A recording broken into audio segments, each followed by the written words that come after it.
परम पिता परमात्मा अल्लाह वाहिगुरु राम कण कण में जर्रे जर्रे में मौजूद है। सच्ची तड़प, सच्ची भावना, सच्ची श्रद्धा दिलो दिमाग में होती है तो उससे मिलाप जरूर हो जाता है। और कोई तरीका नहीं जिससे परमपिता परमात्मा को पाया जा सके। इंसान जब श्रद्धा से, भावना से अपने सदगुरु मौला को बुलाता है तो वो आके उसकी लाज बचाता है।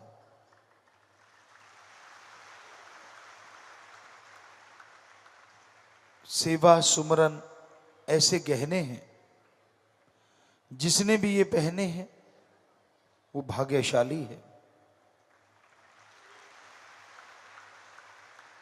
और जो तड़पता है उस परमपिता परमात्मा के लिए, वो ज्यादा देर तड़पने नहीं देता, जन्मों जन्मों की तड़प पल में खत्म कर देता है।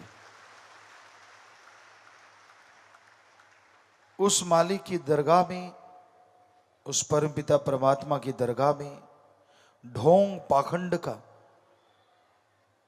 कोई नाम नहीं, कोई जगह नहीं। उसको पाने के लिए, दर्श दीदार करने के लिए दिलो दिमाग का शीशा साफ करना पड़ता है। भीलनी 12 साल तड़पती रही। पता नहीं मालिक के कितने प्यारे, कितने कितने जन्म तड़पते रहते हैं, तब जाके मालिक के प्यार मोहब्बत की भीख झोली में डलती है।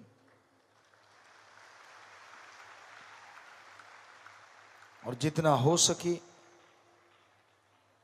मालिक की औलाद से बेगर्ज निस्वार्थ भावना से प्यार करो, ताकि आपका प्यार बढ़ता जाए। किसी तड़पते हुए को, किसी दुखी को मिलके उसका दुख दूर करने की कोशिश करना ही सच्ची बंदगी होती है, बंदगी की शुरुआत होती है।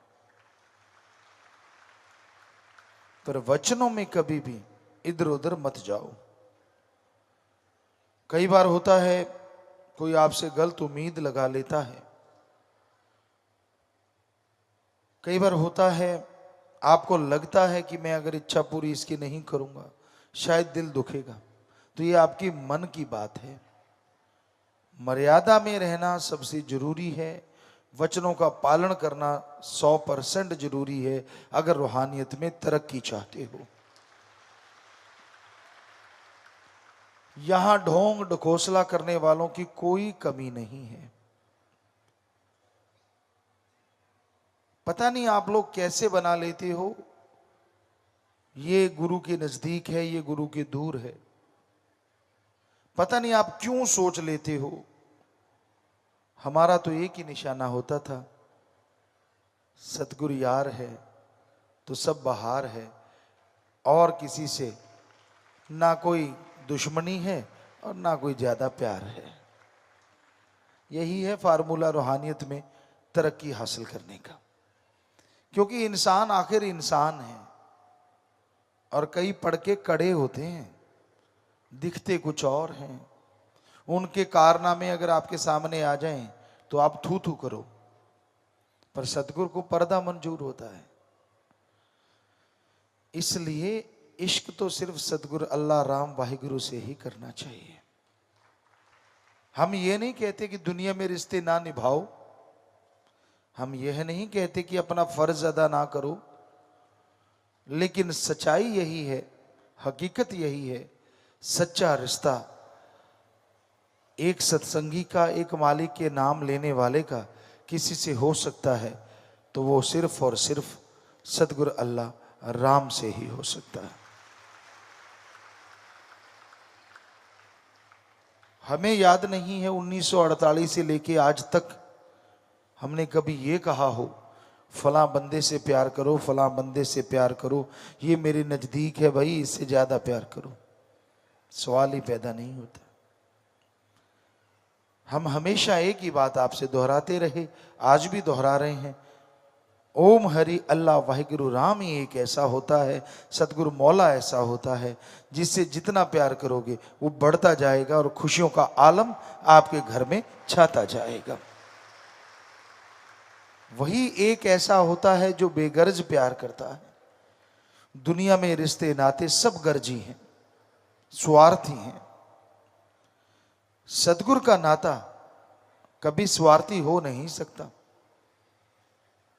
आप दुनिया में रहते हैं, मन आपका कभी भी हावी हो सकता है, मन आपका 100 विचार दे सकता है, पर सतगुरु यार ऐसा होता है, यहां तो क्या अगले जहान में विवाह नहीं छोड़ता।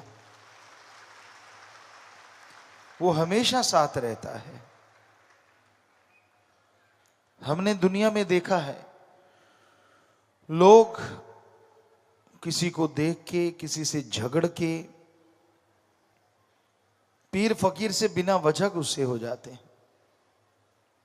शायद उनके कर्मों की कोई मार आती है या कर्मों का कोई बोझ आता है, जिस वजह से वो ऐसा कारनामा करते हैं। पीर फकीर कभी किसी का ख्यालों में बुरा नहीं सोचते, तो बाहरी तौर पे कैसे बुरा करेंगे। तरुवर फल नहीं खाते है, सरोवर पीव न नीर, परमारथ के कारणे संतन भयो शरीर। समुंदर, मीठे जलाशय, झीलें कभी खुद पानी नहीं पीती, और पेड़ कभी खुद फल नहीं खाते। वो हमेशा दूसरों की झोली भरते हैं, दूसरों को माला माल करते हैं। उसी तरह संत पीर फकीर होते हैं। उनका मकसद, जिंदगी का उद्देश्य सबका भला करना होता है। वो कभी किसी का बुरा नहीं करते, बुरा सोचते नहीं। इंसान की सोच छोटी होती है, इंसान का मन उसे बहुत ही नीचे गिरा देता है। क्योंकि जो पढ़ के कड़े होते हैं, हमने उनसे सुना है, बातें करते सुना, जाहरा तौर पे नहीं, रूहानी तौर पे, कि यार गुरु को, पीर फकीर को कोई बताता होगा तभी ऐसा होता है। एक दूसरे को लोग कह देते हैं, तेरी वजह से फलां के कर्म मर गए, तेरी वजह से फलां के कर्म मर गए। जो लोग ऐसा कहते हैं उनके अपने कर्म मर रहे होते हैं। पीर फकीर किसी के इशारे पे नहीं नाचता। अरे जो सारी त्रिलोकी को इशारे पे चलाता है, वो किसी के इशारे पे क्या नाचेगा। ये इंसान की घटिया सोच होती है। वो उतनी खसलत का मालिक होता है, उसको उससे ज्यादा कुछ भी समझ नहीं आती, इसलिए वो ऐसा बोलता है। पीर फकीर तो जैसी में आवे खसम की बाणी, तैसड़ा करी ज्ञान भी लालो। ये माइक है, इसमें हम बोल रहे हैं तो आवाज आ रही है। माइक बेचारा क्या बोलेगा। तो वैसे ही एक फकीर होता है, वो क्या बोलेगा, वो तो एक माइक है। जैसा वो खसम यानी अल्लाह वाहिगुरु सतगुरु मौला राम फूंक मार देता है, आवाज दे देता है, वैसी आवाज दुनिया तक पहुंच जाती है। आप मानो चाहे ना मानो, वो आपकी मर्जी है। क्योंकि 100% जो मानता है वो कभी धोखा नहीं खाता, कभी वो गम में नहीं डूबता, कभी वो खुशियों से दूर नहीं होता। दृढ़ यकीन रखो, दृढ़ यकीन से ही बेड़ा पार होता है। जब इंसान यकीन नहीं करता, सेवा सिमरन से दूर होता जाता है, तो फिर उसका मन उस पर हावी होने लगता है। तो उसका मन उसे तिगड़ी नाच नचाना शुरू कर देता है। मन से लड़ने का मतलब सेवा और सुमरन जरूरी है, और मन से लड़ने का मतलब सतगुरु से प्यार को बढ़ाना है। विचारों का क्या है, विचार तो आते जाते रहते हैं, अमल ना करो। बुरे विचार आगे डरो मत, अच्छे विचार आगे करो जरूर। बुरे विचार आते हैं, सुबह शाम 5-7 मिनट सुमन कर लो, उसका फल आपको नहीं लगेगा और कट जाएगा। अच्छे विचार आते हैं, उन पे चलते जाओ, मालिक के नजदीक पहुंचते जाओगे। तो इस कलयुग में यहां बुराई का बोलबाला है। इस कलयुग में हाथ को हाथ खाए जा रहा है। इस कलयुग में लोग वहशी दरिंदे बनते जा रहे हैं। इस कलयुग में इंसानियत तड़प रही है। ऐसे में अगर कोई सहारा है तो सतगुरु अल्लाह वाहिगुरु के राम का नाम का सहारा है, उसकी भक्ति इबादत का सहारा है। वरना कोई भक्त बन के भी आपको लूट सकता है। लूट धन की हो सकती है, तन की हो सकती है, भावना की हो सकती है। इसलिए किसी के बहकावे में मत आओ। स्वामी जी महाराज ने कितना स्पष्ट लिखा है, गुरु कहे करो तुम सोई, मन के मते चलो मत कोई। ये भव में गोते खिलवावे, ये गुरु से बेमुख करवावे। ऐसे ऐसे लोग बैठे हैं इस कलयुग में, दिखने में भक्त लगते हैं पर उनका वश चले तो भगवान को भी बेच के खा जाएं। वश नहीं चलता और ना कभी चलेगा, क्योंकि वो सतगुरु अल्लाह राम एडा भोला खसम नहीं जेड़ा मकर चलित्र ना जाने। ये लाइनें इतनी जबरदस्त हैं, अगर आप हमेशा याद रखो तो शायद कम से कम सत्संग में और सतगुरु के सामने पखंड ना करो, झूठ ना बोलो। एडा भोला खसम नहीं जेड़ा मकर चलित्र ना जाने, ਇਹਦੇ घर विच ओहियो बस सकदी जेड़ी सब चतराइयां भुल जावे। बात ही खत्म हो जाती है। जिसने सारी सृष्टि बनाई उस भगवान ने, अल्लाह वाहिगुरु राम ने। आप कभी पेड़ पौधे देखो जो रास्ते में आते हैं, एक का पत्ता दूसरे पेड़ के पत्ते से नहीं मिलता। एक ही नस्ल होने के बावजूद टहनियां और उनका जो बड़ा टहना होता है जिसों, वो भी कभी आपस में मिलते आपको नजर नहीं आएंगे। और अलग अलग किस्में कितनी हैं, किसी के पत्ते में कोई डिजाइन, किसी के पत्ते में कोई डिजाइन।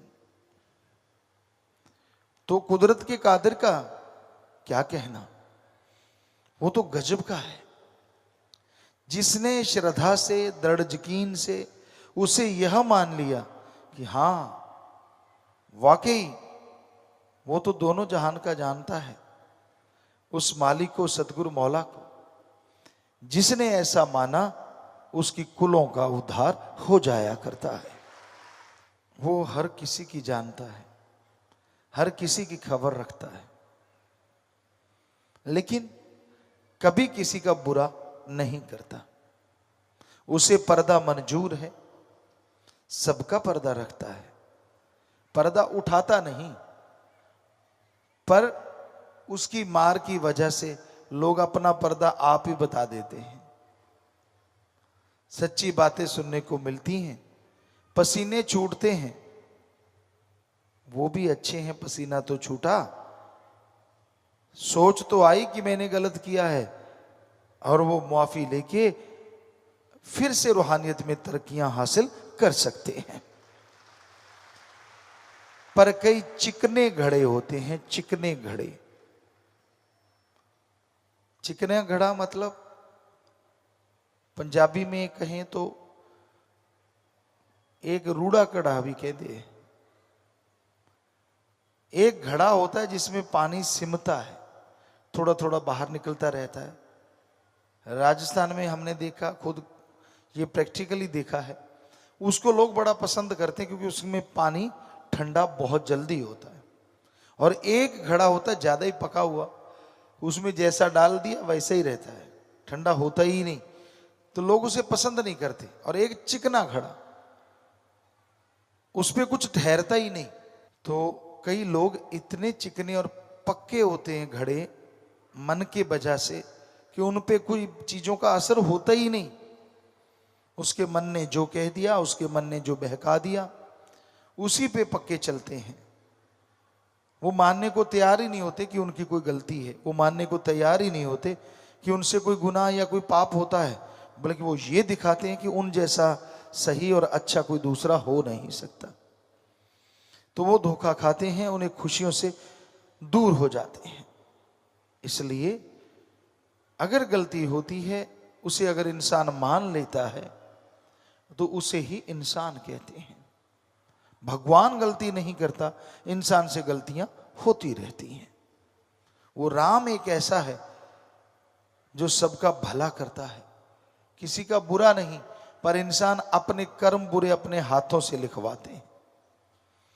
पीर फकीर हर तरह से पर्दा रखने की कोशिश करते हैं, पर जब आदमी के बुरे कर्म आते हैं ना, तो वो गाने की लाइनें आपने सुनी होंगी, रब नाल ठगियां क्यों मारे बंदिया, ते दिन रात पापा च गुजारे बंदिया।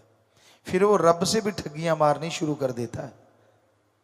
पंजाबी में एक कहावत है, गिद्दड़ दी मौत आउंदी है जट दी मुन्नी नाल आके कहंदे। मुन्नी मतलब हल जोतते हैं, उसके साथ आके वो रगड़ा रगड़ी करने लगता है, और फिर जट सौदा ऐसा ही होता है जो हाथ में आकर तड़ाक मारता है और लत्तां तां हो जाती हैं। तो समय समय की बात होती है, लेकिन कहावत कई बार सच्ची होती है कि जब इंसान के बुरे कर्म आते हैं तो रब नाल ठगियां मारनी वो शुरू कर देता है। इसलिए उससे कभी भी कुछ छुपाओ ना, वो कण कण में जर्रे जर्रे में मौजूद है। वो ओम, वो हरि, वो राम, वो अल्लाह, वो वाहिगुरु, उसको पल पल की खबर है। छुपाया तो उससे जाता है जिसको पता ना चले। कांच के गिलास में जो पारदर्शी है, कुछ भी डालोगे क्या छुपा रह जाएगा? बस आप कांच हैं और भगवान देखने वाला है।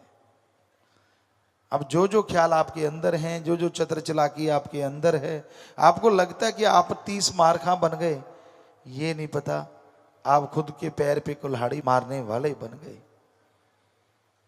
क्योंकि उससे छुपा के जो भी पाप गुनाह आप करते हैं, उसका फल आपको मिलता जरूर है और आपको भोगना जरूर पड़ता है। अजी उसके सच्चे भक्त से भी कोई ठगी बेईमानी करे ना, तो उसका भी हाल बुरा होता है। बहुत बार हमने ऐसा देखा है, बहुत बार हमने ऐसा महसूस किया है कि जो लोग ज्यादा ही चतर चलाक हो जाते हैं, बेपरवाह जी ने भजन में लिखा है, कुल्ले लैन होशियारां दे। पाप करते रहते हैं, बुरे कर्म करते रहते हैं, और उनको लगता है किसी को पता ही नहीं चलता, छुप छुप के अपने तरीके से, और यही वो सबसे बड़ी भूल कर देते हैं। छुप दुनिया से सकते हो, कुंडा ताला दुनिया से लगा सकते हो, पर जो रहता ही आपके अंदर है उसे से छुपोगे कैसे?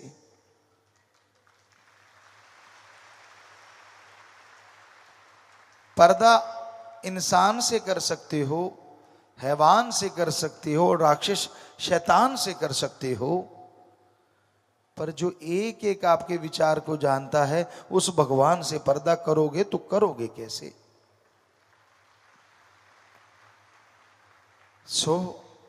हमारा तो काम यही है, बताना है कि ऐसा ना किया करें।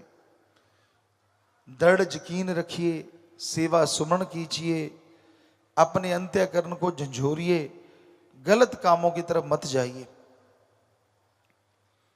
पहनना, खाना, हंसना, बोलना, हार श्रृंगार आप ही नहीं, पशु भी करते हैं। कभी भी आप देखिए, पशुओं में ऐसा बहुत कुछ देखने में मिलता है। हमने ये नोट किया है और करते ही रहते हैं, क्योंकि प्रकृति से बहुत प्यार है। जब सतगुरु राम से दिन रात प्यार है, तो उसकी औलाद से प्यार क्यों नहीं होगा?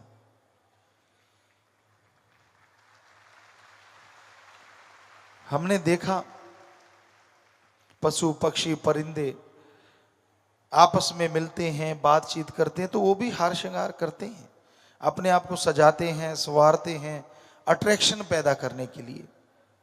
और यही इंसान का काम है, स्त्री पुरुष के लिए, पुरुष स्त्री के लिए। माया रूपी इस जाल में उलझा हुआ है।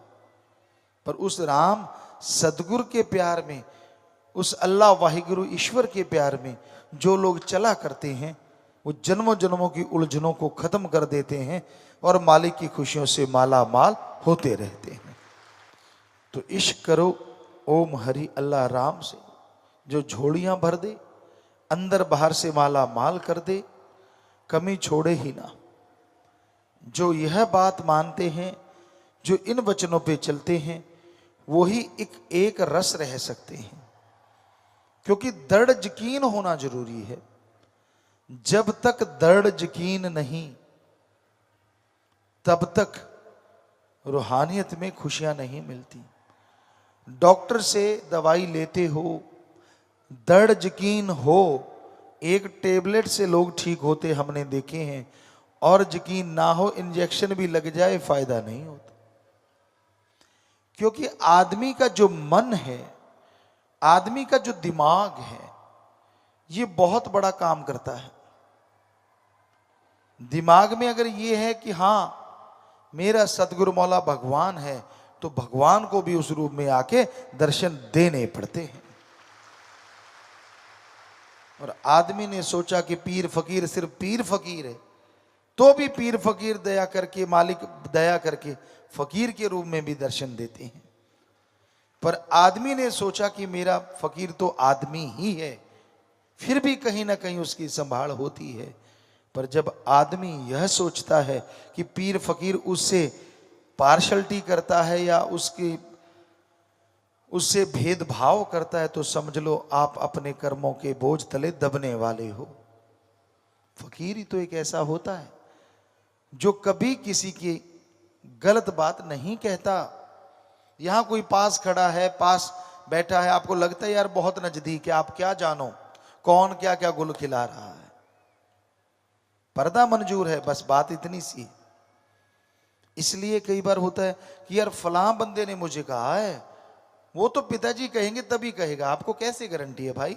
जब हम स्टेज पे बैठ के गारंटी नहीं देते कि कोई भी आदमी कुछ भी कह सकता है, किसी की कोई गारंटी नहीं सिवाय फकीर के, सिवाय भगवान के। जब हम स्टेज से गारंटी नहीं देते तो आप कैसे मन बना लेते हो यार ये बंदा तो पिताजी की कहने से कर? सवाल ही पैदा नहीं होता। आपको उदाहरण बताते हैं।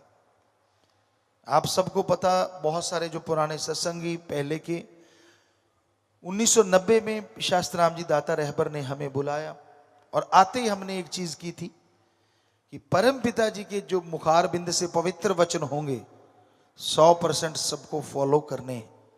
जो पास पास सेवादार थे उनको, साध संगत को तो जैसे सतगुरु बोले वैसा ही था। तो अब बेप्रभा जी ने ऐसा देखा, उन्होंने बोला स्टेज फलां जगह लगानी है तो फलां जगह। बेप्रभा जी बड़े खुश हुए, कभी स्टेज यहां लगवाएं कि भाई हम पूछते बेप्रभा जी कहां लगानी है कल को, धीरे से पूछते और धीरे से बेप्रभा जी कहते, स्टेज पे बैठे बैठे ही कई बार कहते कि नहीं आज यहां नहीं कल वहां लगाना। तो हम आते आते बोलते शाम को यहां, आगे से कोई नहीं बोलता था। फिर तो बेप्रभा जी इतने खुश हुए, तेरा बास में हम बैठे, बेप्रभा जी कहने लगे बैराग आ गया। हम चरण छुए, बेप्रभा जी छाती से लगाया, बड़े खुश हुए। कहने लगे ऐसा हमें एक ही भी क्यों नहीं मिला पहले? तो हमने अर्ज करी सतगुरु हम तो थे ना, आप हमें पहले बुला लेते।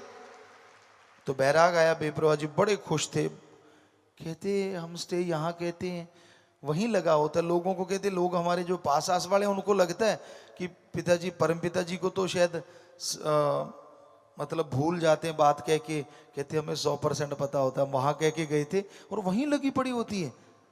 हमें ये भी पता है ये सब तेरा काम है। हमने कहा जी ये आपका ही काम है, आपसे इश्क है तभी इधर हुआ है, इधर वरना कुछ भी नहीं है। तो बड़े खुश होते, ऐसी बातें हम बहुत देर तक करते रहते। और बेप्रभा जी कहने लगे नहीं ये सच है। तो हमने कहा पहले बुला लेते ना, कहते नहीं पहले दूसरा काम भी लेना था, बच्चे भी तो पैदा करने थे, वो भी जरूरी था। तो बेप्रभा जी के साथ ऐसी ही बातें होती थी। एक तब कविराज जो होते थे ना, वो शब्द गाते थे और इतना लटका देते थे। बेपरवाह जी स्टेज पे बैठ के, हमें सबसे पहले हमें याद आता है, बेपरवाह जी ने स्टेज पे बैठे बैठे हमसे बात ही ये की थी, कहती ये रबड़ होती तो टूट जाती, इतना लटका दिया शब्द। और ढोलकी वाला और थपक थप थप थपक, कहते इससे कम कैसे बजाएगा ये। तो फिर हमने उन ढोलकी मास्टरों को बुलाया, रे बीट डबल भी होती है और सिंगल भी होती है, उसी पे डबल बजा सकते हो, उसी पे सिंगल, तो डबल क्यों नहीं बजाते। उसके बाद आपने कभी नहीं देखा होगा ढोलकी वाले लटकाते, वो जब भी लटकाते हम उनको देखते हैं फटाफट तपक तपक तप तपका तपक तप तपका, हमने सारे देखते। बेपरा जी बड़े हंसते, और कई बार आपने हंसते देखा होगा हमारे साथ। तो कहती अब क्या हो गया, हमने कहा जी आपका जादू चल रहा है, वो हमारी आंखों से चल रहा है वो अलग बात है, पर चला आपका ही रहा है। तो बहुत ऐसी बातें हम स्टेज पे बैठे बैठे करते रहते। तो ये उनका रहमो करम, मुरीद को ऐसा होना चाहिए। परम पिता जी ने शरेआम बोला, आज तो टाइम ही नहीं है, जरा सी बात किसी को कह दो उसकी पूंछ टेढ़ी हो जाती। टेढ़ी का मतलब होता है अलग ही दिखने लग जाता है। अब सोचो सबकी पूंछें टेढ़ी होती तो जगह कितनी चाहिए होती पशुओं की, वो सीधी होती है ना, पीछे छुप जाती है। अगर वो यूं निकाल के चलते क्या होता, खुद ऐसे जा रहे हैं और पूंछ ऐसे ऐसे जा रही है पीछे, आपकी निकल आती है कईयों की, हमें पता चल जाता है इसकी निकली हुई है। और बड़ा दुख लगता है यार, कुछ कहा भी नहीं, कुछ बोले भी नहीं, इसकी पूंछ पहले ही टेढ़ी हो गई। पता नहीं क्यों हो जाती है, समझ ही नहीं आती ये पूंछ टेढ़ी करके क्यों जा रहा है। आपको नहीं दिखती, हमें ऐसी बाहर निकली हुई दिखती है। अगर सबको दिखने लगे तो होगा क्या। आप तो कहते हो आपकी पूंछ है ही नहीं, पर हमें दिखती है आपके है। वो आपको लगता है वहां खत्म होगी, निकली हुई है। बहुतों की है, सबकी है, किसी की सीधी रहती है, बहुत सत्संगियों की तो सीधी रहती है। राम गुरु गुरु किया, राम राम किया, सदगुरु पे 100% यकीन, और बल्ले बल्ले बल्ले बल्ले बल्ले बल्ले, किसी चीज की कमी नहीं। पर कई बैठे होते मीन मेख निकालने वाले, वो मीन मेख ही निकालते। कितना बढ़िया प्लास्टर हो, उनकी निगाह तरेड़ ढूंढती रहती। तो कई ऐसे बैठे होते जो हमें पढ़ते रहते। अच्छा पिता ने ये बोला, इसका मतलब ये था, उसका मतलब वो था, इसका अब आशीर्वाद भी दे दिया ना। अच्छा वहां कौन बैठा है, अच्छा उसको, अरे तूने अपनी खुशियां भी उसकी झोली में डाल दी। ये तुझे नहीं पता ये रूहानियत है, मजाक नहीं। हमने देखा है, हम उसको देख भी रहे होते हैं, बेटा किसको देख रहा है, वो उसको देख रहा होता है, हम उसे देख रहे होते हैं, हम उसको खुशी दे रहे होते हैं, वो उसको दे रहा होता है। कहता मुझे नहीं चाहिए, उसी को दे दो। देखो है ना कलयुग, है ना कमाल। तो जो पढ़ के कट जाते हैं उनका हाल ये होता है। साथ संगत जी, अकेले का पर्दा उठाएं तो गड़बड़ हो जाएगी, सांझी बात तो कह ही सकते हैं ना। तो सतगुर पे दृढ़ यकीन रखो।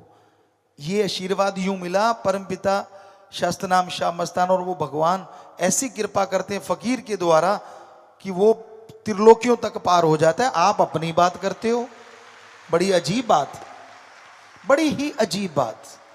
जिनको ये लगता रहता है मेरे को तो नहीं, मुझे तो देखा ही नहीं। तेरे देखने में क्या लट्टू लगा हुआ है? क्या तू 24 घंटे सिमरन करता है? क्या तू दिन रात मानवता की सेवा में लगा हुआ है? हम आपको गारंटी देते हैं, हो ही नहीं सकता कि उससे आंख से आंख ना मिले, चाहे वो रूहानी रूप में मिले चाहे जहरा रूप में मिले, 100% मिलेगी और जरूर मिलेगी। पर सारा दिन जुल्ली तपड़ा तोड़ रहे हो तो फिर आंख भी मिलाना चाहते हो, मिलेगी तो कौन सा आपको फायदा हो जाएगा, मिलती भी रहेगी। सो ऐसी बातें ना आने दिया करो, ना किया करो, क्योंकि फकीर सबके लिए ही दुआ करता है। वो आशीर्वाद का मतलब होता है कि मालिक जितने तेरे बच्चे यहां बैठे हैं तू अपनी निगाह से देख, तो वो मालिक उस फकीर के हाथ के द्वारा उनके झोलियों में रहमतें डाल रहा होता है, उनकी आत्माओं को माला माल कर रहा होता है, उनके ऊपर दया में रहमत की मूसलाधार बरसात कर रहा होता है। और आप चेक करने लगे दूसरे को, तो आपकी मूसलाधार बरसात जो आप पे पड़ रही थी जाके किसी और पे पड़ने लग जाती है, उसका भला हो जाता और आप खाली हो जाते हो। ये है हकीकत, ये है रूहानियत। पर कई नहीं देखते, कई तो फिर चालाक होते ना, वो हम जानबूझ के इधर देख रहे होते हैं, निगाह वहीं होती है और वो देखते हैं अच्छा पिताजी उधर देख रहे हैं, धीरे से अच्छा उधर वो है। हमने कहा पता, हाँ हाँ ठीक है। वो कहते थे ना अन्ना जुलाहा ते मां नाल मशकरियां। सो हमें तरस भी आता है यार, ये रूहानियत है, मजाक तो है नहीं, ये खुशियां चली जाती हैं, तो क्यों ऐसा क्यों? तो इसलिए सतगुर पे दृढ़ यकीन रखना जरूरी होता है। तो ये सितंबर के दिन ही ऐसे होते हैं कि परमपिता जी के वो महापरोपकार आपको बताते रहते हैं, जो बात ख्याल में आ जाती है उनसे बातें रोजाना ही होती थी। और बहुत साथ संगत को रहता, पता नहीं ये आपस में दोनों क्या बात करते हैं। कई सीधे साधे सत्संगी भी होते थे, वो भी आके कह देते थे, जी आप दोनों क्या करते रहते हो? बेप्रवाह जी कहते, जो हम करते रहते तेरी समझ से बाहर की बात है। तो फिर वो चुप हो जाते बेचारे। तो वाकई ऐसा ही होता था, बहुत रूहानियत की गूढ़ बातें जो आपको नहीं बताई जा सकती, ऐसी चर्चाएं भी चलती थी। आने वाला टाइम की चर्चाएं चलती थी, आपके भविष्य की चर्चाएं चलती थी। तो ऐसा होता रहता था। और ऐसा भी होता था कि बाहर जैसे आपको होता कबीराज की कोई चर्चाएं होनी कि भाई ये ऐसे चल रहे हैं या ऐसे कर रहे हैं। बेप्रवाह जी कहने कब से हम कहते हैं कि मत ऐसा किया करें। तो ऐसा भी होता रहता था। तो सतगुर पीर फकीर कोई भी बात बिना वजह नहीं करते। अगर आपको कुछ फील होता है कि मेरे में गलती ना हो, आप सब जानते हो कि आपने गलती की हुई है, ये तो आपका मन का पोचा है। आज के बच्चे नहीं जानते होंगे, जानते हैं अगर उनको उस तरीके से बोलें जैसे हम फट्टी लिखते थे हमारे टाइम में, कलम दवात और खूबसूरत सजाते, पहले उसके मुल्तानी माटी लगाते, जिसे गाचनी या ऐसा कुछ नाम बोलते थे, तो उसको फिर सुखाते हवा में हिला हिला के, फिर खूबसूरत होता कि यार मोतियों की तरह जड़ दें। तो वो उसमें हैंडराइटिंग करते, टीचर को दिखाते और टीचर ने कहा जी बढ़िया है, नंबर दे दिए और झट से पानी मारा, फट्टी पोंछ दी। तो मन आपकी भी फट्टी पोंछता रहता है, बचा करो। आज के बच्चों को कंप्यूटर पे आपने सारा कुछ लिख लिख के डिलीट का बटन दबा दिया, बस वैसा ही होता है। सारे प्यार मोहब्बत की चीजें लिख लिखा के मन जब अपनी आई पे आते तो डिलीट का बटन दबाता है और सारी कंप्यूटर पे स्क्रीन साफ हो जाती है। बचा करो इस मन जालिम से। और बचने का तरीका दृढ़ यकीन, सेवा, सुमरन, और कोई तरीका नहीं है इसके अलावा। सेवा करो, सुमरन करो, दृढ़ यकीन रखो, तो मन जालिम से बचा जा सकता है।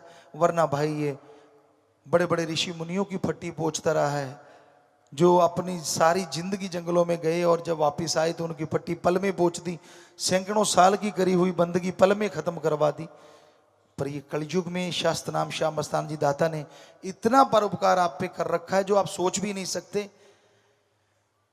3 वचन दिए और 3 शब्द हैं, इतने थोड़े से। वरना लंबे चौड़े मंत्रों का जाप, घर बार त्यागना, जंगल में बैठना, उल्टे लटकना, श्वास रोकना, पंजों के बल खड़े होना, अंगूठे पे खड़े रहना, और निरंतर अगर 200 साल की उम्र है तो 100 साल भक्ति करते रहना, तब जाके झलक मिलती थी। और आप घर परिवार में जुल्ली तोड़ते हुए रोज झलक पा लेते हो, है ना कमाल। अरे इससे बड़ा महापरोपकार क्या होगा, पर आपकी समझ में आता ही नहीं, तो फिर कर क्या सकते हैं। पता नहीं यार आप बच्चा नाना होंदे फिर तो आप भक्ति कर लेंगे। अच्छा मालिक भी आपके हिसाब से चलेगा यार, ये मानने में थोड़ा सा ज्यादा ही जोर लगता है बेटा। यहाँ जोर लगता है वहीं रिजल्ट आता है। कभी आपने देखा है बिना जोर के माइंड ज्यादा लगाते हो तो पढ़ाई में आपकी मेरिट आती है, जोर ज्यादा लगाते हो तो गेमों में गोल्ड मेडल आते हैं, जोर ज्यादा लगाते हो तो खेती बाड़ी में फसल ज्यादा अच्छी होती है, जोर ज्यादा लगाते हो तो बिजनेस व्यापार में तरक्की हासिल करते हो, जोर ज्यादा लगाते हो तो शरीर तंदुरुस्त रहता है।